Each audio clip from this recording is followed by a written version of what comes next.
The twin flowers. On the great physical stone. From the two little flowers the philosopher's stone grows. Once I was almost sad that I and others in the real and natural and equally divine art of alchemia had not been able to experience or achieve anything certain in so many years, and I immediately had doubts as to whether God Almighty could also help us poor sinners in this state want to let know. In my speculation it happened that I was traveling and met a man in the form of a Bavarian on a mountain who was doing his handiwork on the mountain. The same farmer had two little flowers in his hand, one male and the other female, of two different natures. I asked the farmer what he meant to do with the flowers. Because I know them both, but I didn't know that they were male and female of two different colors. Then the farmer shows me that the flowers actually have the prima mater iam in them, from which the great stone of the philosopher is made and could still be made with the help of God. I am very astonished that such an extremely important stone should be made from a small plant and with little preparation, and my astonishment was even greater that the work was so bad and so small. That a Bavarian should understand it, and it makes me heartily happy that I did. Even before my end, I saw a man who could have such a great treasure and understand it. And I therefore approached me about how to approach the matter, so that I would like to find out the right preparation of this stone and a little more. But all my thoughts and speculation were finally carefully then the matter was too important that no one should or should be able to. That's why I said to the Bavarian with a sigh, "Blessed is man who has revealed and trusted such a secret gift and treasure to God Almighty." The Bavarian then says that if it is God's will, you may also obtain this from God, just pay attention to what is possible with nature. Then the work is absolutely bad and without any effort and little. I have to leave it alone this time.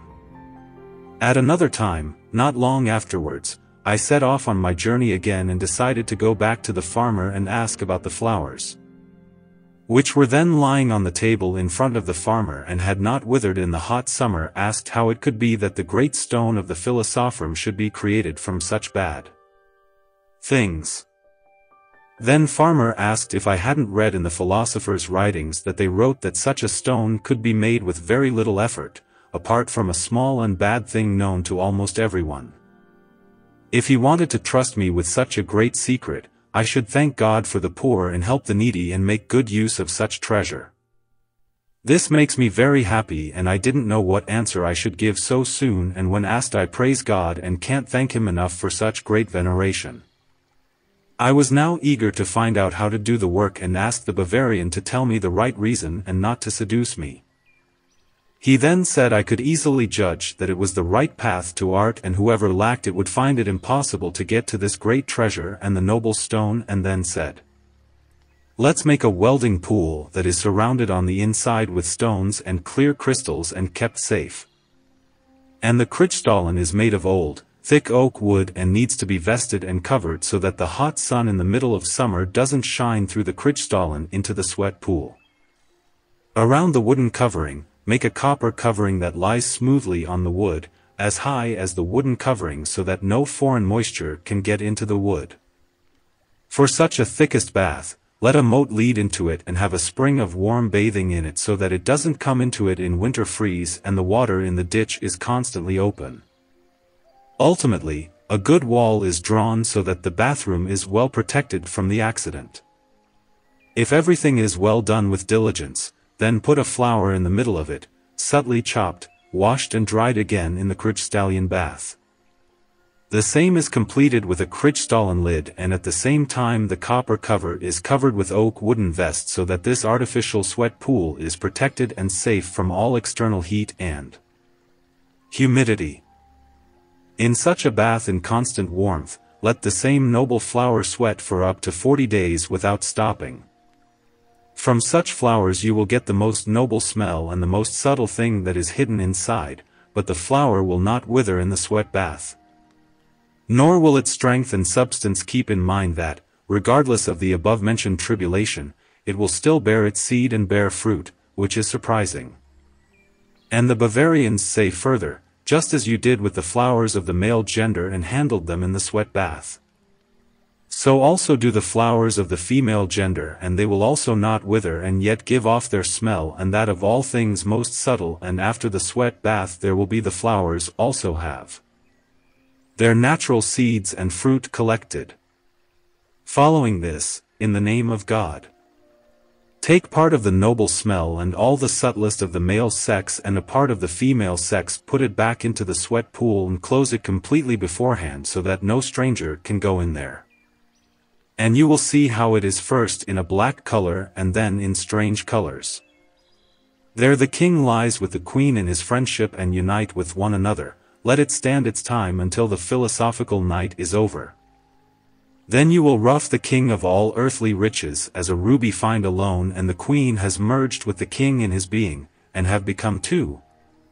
One body, and this king says he may be called the right quintum esse, above which no wealth in the world can be. Then I asked further how I should understand that this stone should be held in such high regard. The Bavarian tells me that when I take a part of this prepared stone and do that to the most subtle of the flowers of the female sex, 2 parts, and set it against it in the welled pool, it will all turn into the noble and largest stone in a short time after all the colors that appear have been consumed, and will in turn become one body in 2, which can be done through a multiplication and then an infinite projection onto all metals in the same way good resistant gold to traffic in large quantities. When I heard that, I praised and thanked God. Now I asked further if I knew the flowers, because I didn't know where they grew in abundance and where he got these flowers. The farmer tells me that these flowers grow in different countries and mountains, which he told me in very narrow, deep valleys, so that the sun would not have shone on it from the beginning of the world, nor would the winter's snow or cold spoil it, even though it was of such sweet and strong virtue and should have been broken off with good skill, as he tells me.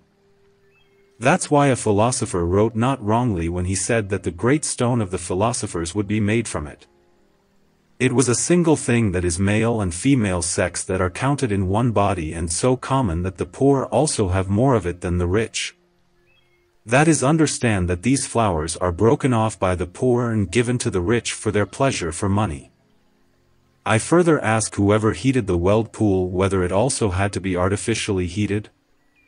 Then he laughed and said, I need my farmer servant or a goose herder or a maid for this, because the furnace for this welding bath is designed in such a way that they can't make the farm stronger or spoil anything in it, and it still remains in a certain position warmth that is needed, so that every hen's egg would like to be hatched in it. The reason he told me was reasonable. Finally, I asked if there were no other flowers than those that had such great virtues in them. Then the Bavarian told me that there were 6 of the male flowers and only 1 in the entire world of the female gender, which he told me could be except 1 when the feminine comes into it. A stone of the shape heard by philosophers is made, and everyone begets his own kind. He tells me in detail about the causes, which were also reasonable. Praise be to God for ever and ever. Deo sit laus seculis infinities.